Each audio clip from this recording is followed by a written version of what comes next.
Hi guys, मैं MP छिवन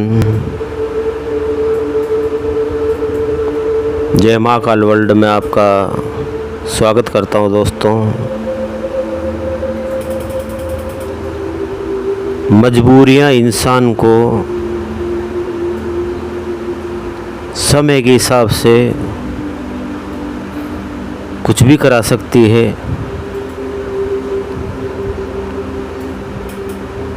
और life में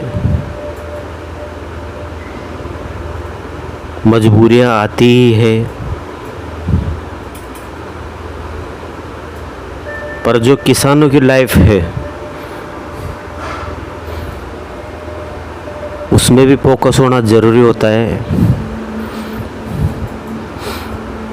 जितने भी नौकरी करते हैं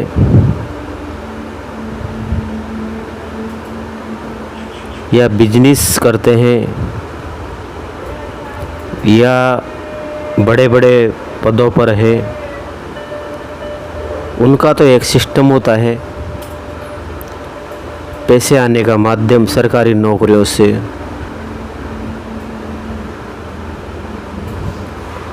बाकी किसान हमेशा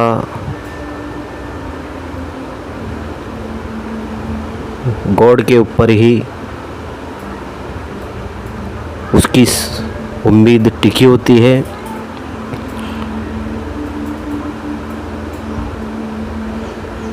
पानी बरसता है,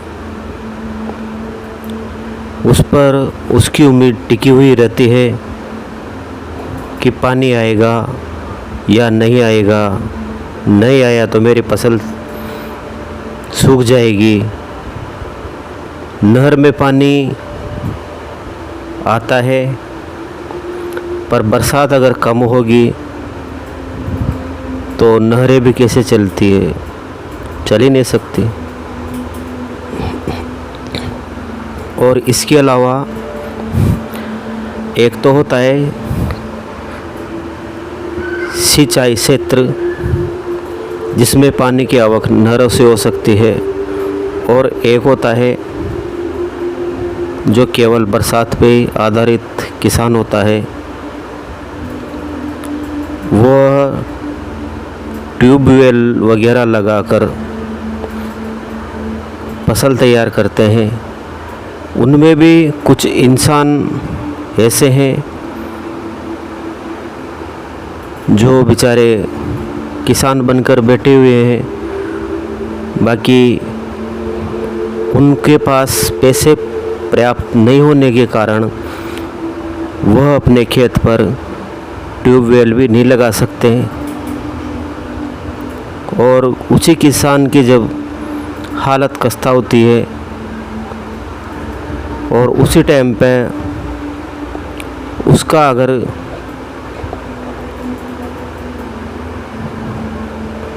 कोई विपत्ति आती है, फसल नष्ट हो जाती है मान लो, तो उसके पास केवल एक ही ऑप्शन रहता है, वो होता है कर्जा।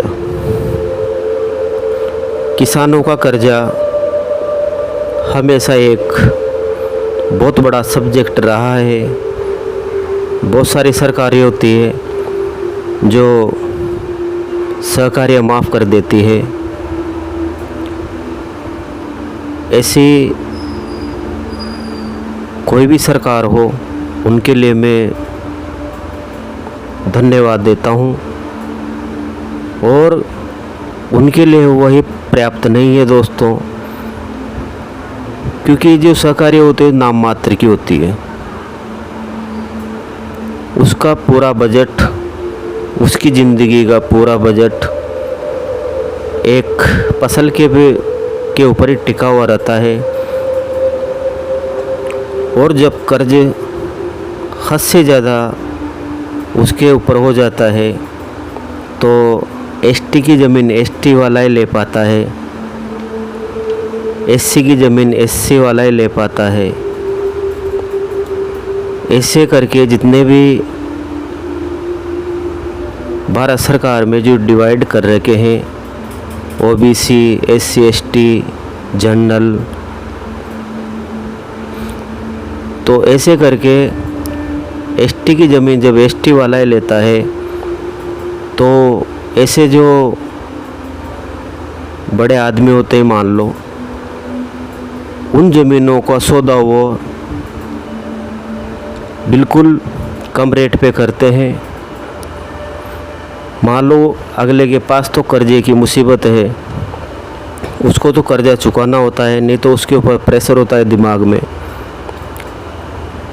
तो उस प्रेशर को मिटाने के लिए बेचारा जो वो ज़मीन है मान लो 3 लाख रुपए बीघे की, तो 1.5 दे रहा है तो 1.5 में उसको बेचनी पड़ती है,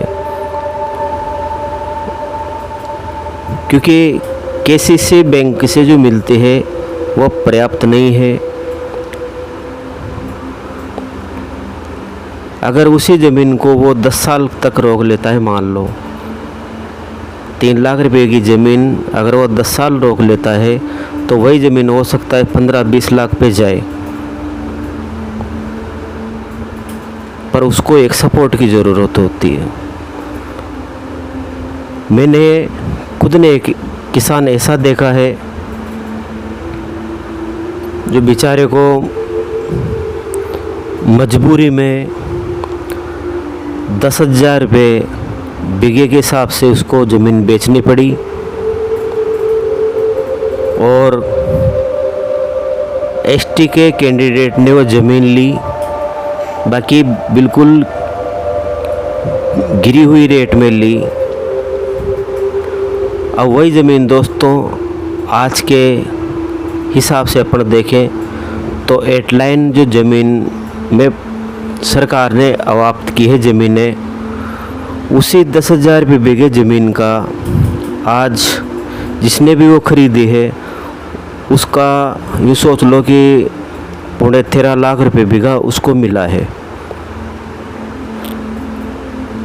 तो उस किसान ने जिसने पहले ज़मीन बेची थी 10,000 रुपये बीघे में, तो आज वो किसान के पास अगर वो ज़मीन होती, मान लो आप 10 बीघा ज़मीन बेची मान लो, तो 1 लाख रुपए में गई, और आज की प्रेजेंट टाइम पे जब 8 लाइन में वो ज़मीन गई, उसी 1 लाख के उस दूसरे जिसने भी ज़मीन ली उसको कितना मिला, 13.5 लाख रुपए बीघा मिला उसको, 1 बीघा की 13.5 लाख, तो 10 बीघे कितने हो गए, ये हो गए 1 करोड़ और 25 लाख के आसपास। अब एक तरफ उसने 1 लाख रुपए लगाए बिजनेस में, और कितना कमाया, पर ये संस्कार नहीं है भारत के। ऐसे स्वार्थी इंसान जब तक भारत में रहेंगे भारत आगे नहीं बढ़ सकता। ज़मीनें बेचारे किसानों की ऐसे ही बिकती रहेगी, जो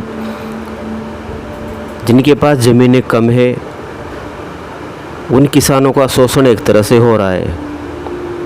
मैं भी एक जैसे भी हो भुक्तभोगी हूँ, इसी तरह के मैं वीडियो डालता हूँ ताकि किसानों के मामले में कुछ सोचा जाए।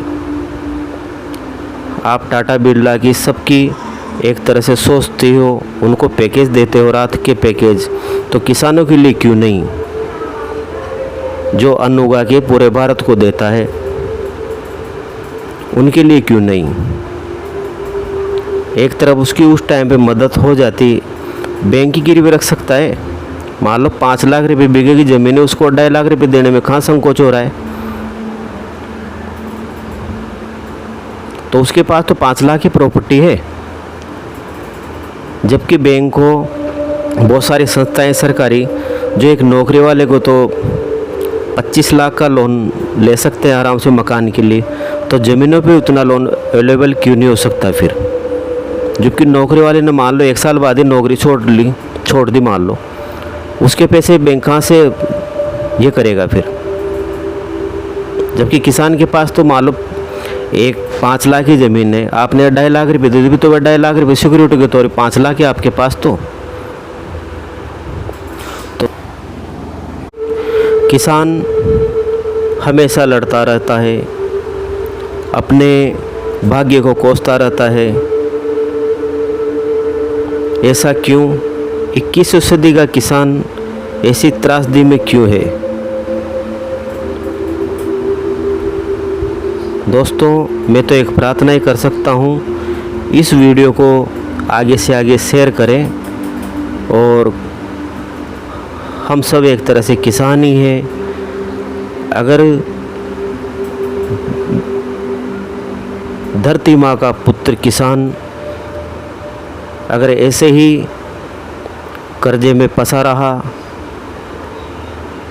तो आगे जाके जो छोटे किसान हैं, जिनके पास 10 बीघा से ज़मीन कम है या 15 बीघा ज़मीन तक वाला भी छोटा किसान है, आप मान सकते हो, उनकी स्थिति बहुत आगे जाके दयनीय हो जाएगी।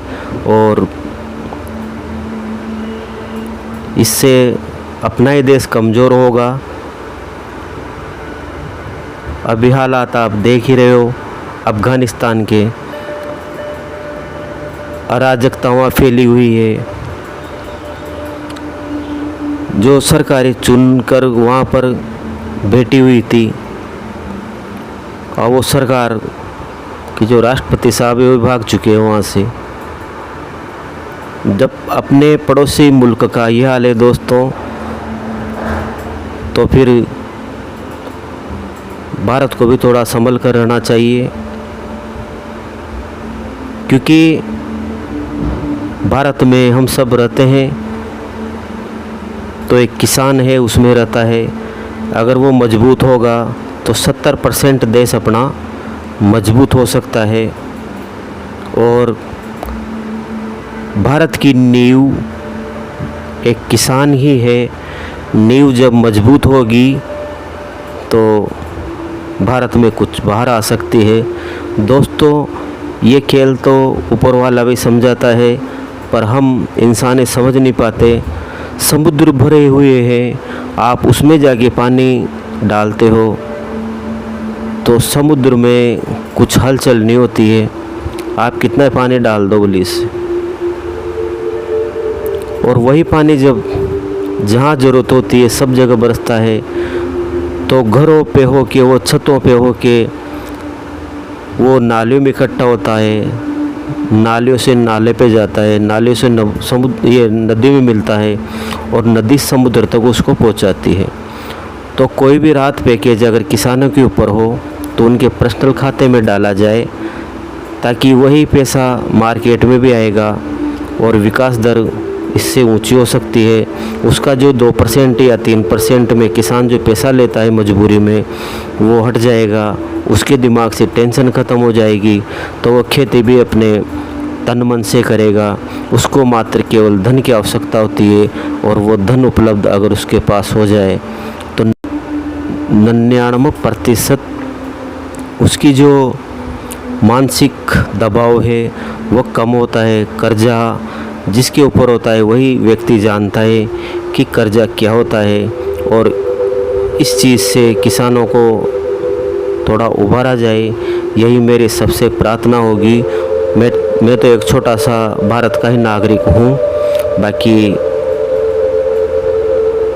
अपने हिसाब से इस वीडियो को ज़रूर शेयर करें दोस्तों, और इसको आगे से आगे पहुँचाते रहें। और आप मेरे इस वीडियो से सहमत हैं, मेरी बात से अगर आप थोड़ी बहुत भी सहमत हैं तो फिर कुछ आप इसको अपने दिल से ही शेयर करें, क्योंकि ये सब किसान से जुड़ा हुआ है। ताकि वो खुश रहेगा तो उसका परिवार खुश रहेगा, परिवार खुश रहेगा तो एक तरह से सोच लो कि फसल भी वो अच्छी बम्पर पैदावार दे सकता है और अपने देश की ग्रोथ हो सकती है। जय महाकाल।